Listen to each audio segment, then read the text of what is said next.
Nakita niyo po ba yung ano 'no, parang batang riles ni Congressman Leandro Libiste, 'di ba? Parang nag-iyak-iyak siya sa live stream, 'di ba?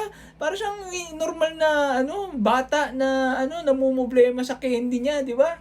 Ang sabi niya ayaw niya daw maapektuhan ng budget ng kanyang, distrito, eh, 'di ba bilyonaryo ka, eh, 'di abonuhan mo, 'di ba? May magagawa ka pa naman, eh, pero seriously speaking, 'di ba, hindi po ugali 'yan ng isang, kongresista, 'di ba?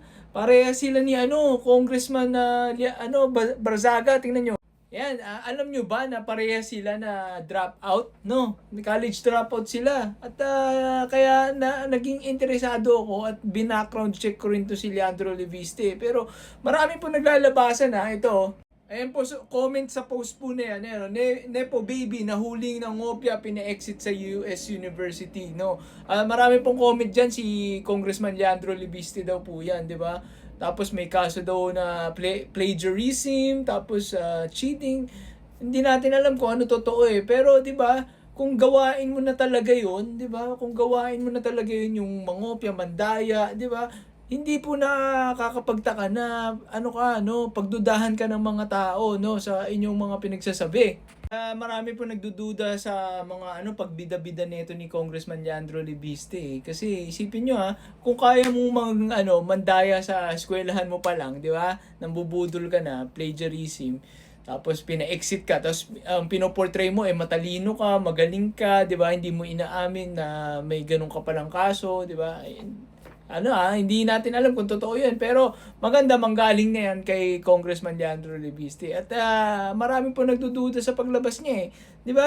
Kasi ayan, tumabo po siya nung panahon ni Duterte. Hindi natin alam kung lahat ba ng ginagawa niya ngayon, kumbaga bayad utang ba sa mga Duterte dahil kailangan na ng mga Duterte ng kakampi, ganyan ba? 'Di ba, Congressman Leandro Libiste, sumagot ka naman, 'di ba, para malinawan natin ang lahat po ng ito, no? Kasi mali-mali po yung mga nilalabas mong files. Yung una, sinabi mo si Manny Pacquiao, 'di ba? Nandun sa listahan mo si Manny Pacquiao, hindi naman po kasama si Manny Pacquiao yung panahon na 2020 to 2025. Hindi naman po siya senador, hindi naman siya kongresista, 'di ba? Tapos si Congressman Terry Redon din, 'di ba? 2022 to 2025 hindi rin po siya kongresista. So mali-mali na po yung mga pinagsasabi nyo, tapos nagde-demand kayo ng walang basehan. Yun nga, pinapababa nyo si Congressman Terry Redon. Hindi naman pala siya Bicol Saro Party List noon, 'di ba?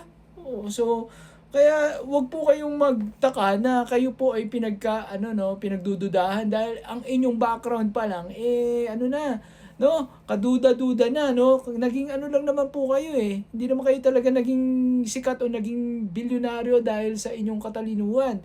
Dahil lang po 'yan sa impluwensya ng iyong nanay na si Senator Loren Legarda, na ikaw din mismo ang sumisira sa pangalan, no. Sinasabi mo 1 billion ang kanyang insertion. So, 'yan.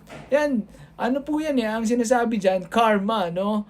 No? What goes around comes around. Yan.